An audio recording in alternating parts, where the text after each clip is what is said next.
All right, here we go. Time to come off the ball. It is Debate This, where we go 3 and out by design. 3 questions. It's always a game of matchups. Paul Calvisi against Felipe Corral Jr. There will be a winner and a loser, by the way.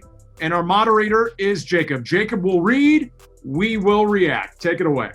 All right. It looks like we got some fresh blood in here. So let's jump into the first topic. Felipe, you get the first word.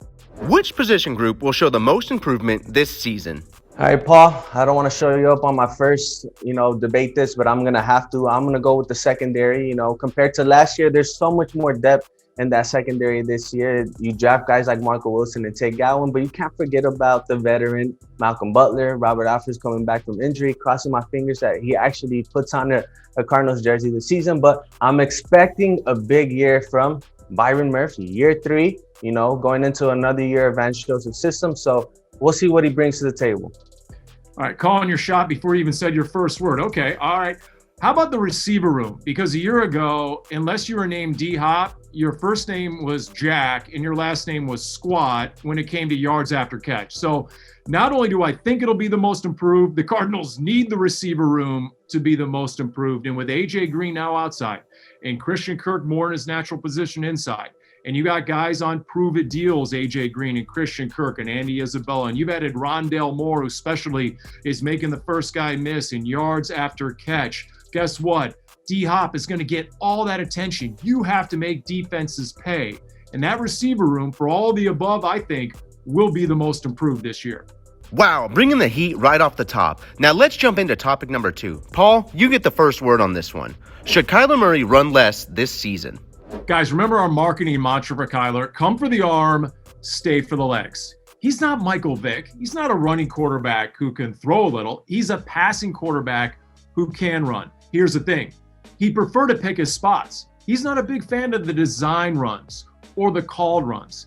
He'd like to have that happen organically. If he sees the defense with its back to him or he sees some open green, he can make him pay when he chooses to. If the Cardinals can have that traditional running game, like they did the second half of 2019 and the first half of 2020, guess what? Kyler Murray becomes that third dimension, those legs and his running ability that really becomes the third rail for any defensive coordinator trying to game plan against Kyler. That's when he's at his best.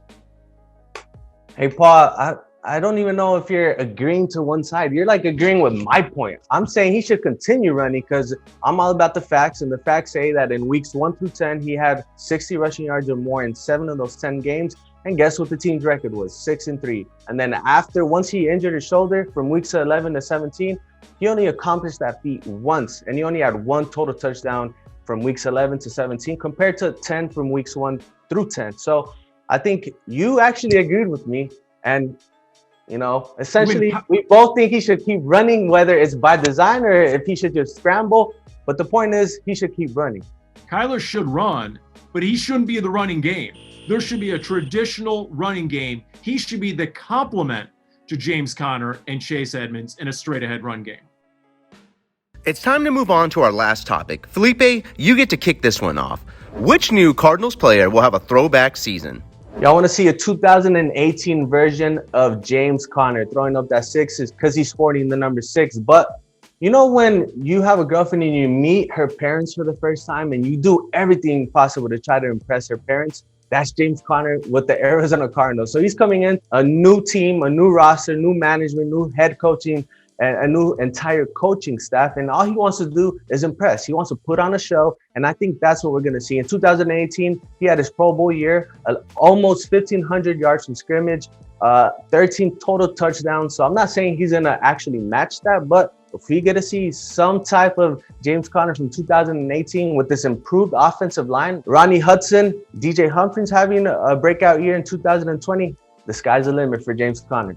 If you went back over the last 15 years, guys, and I asked you to name the 3 best receivers at contested catches, Larry Fitzgerald, DeAndre Hopkins, and A.J. Green. You give me A.J. Green, who's fully healthy, now 2 years removed from that foot injury. Give me an A.J. Green who's no longer on that brutal turf in Cincinnati. Give me an A.J. Green who's no longer double teamed. He's not the number one receiver anymore. He's not the focus of the other team's pass coverage. So you give me an A.J. Green, all the above, who's getting single coverage, and give me a Kyler Murray who's accurate, because he had the lowest percentage of catchable balls with the Bengals trio of quarterbacks a year ago. And I'll give you an A.J. Green, who in the opinion of Frosty Rucker, former Cardinal and former Bengal, if he gets enough targets this year, A.J. Green will be your NFL comeback player of the year. And that ends this debate. Now it's time for me to pick a winner. Paul, I must tell you, as the Grizzly vet, you made it difficult for this rookie. But the rookie brought the heat, definitely trying to make that good first impression, bring in some flair, lists, and statistics, and pull the vet move on topic 2 by trying to corner you. I'm going to have to go with Felipe here. Okay. While I formulate my protest to the league commissioner, whomever that might be, it's your turn to weigh in, Red Sea. We want to hear your opinion on all 3 of those questions, and maybe even the verdict itself. It's been an addition to debate this officially under protest.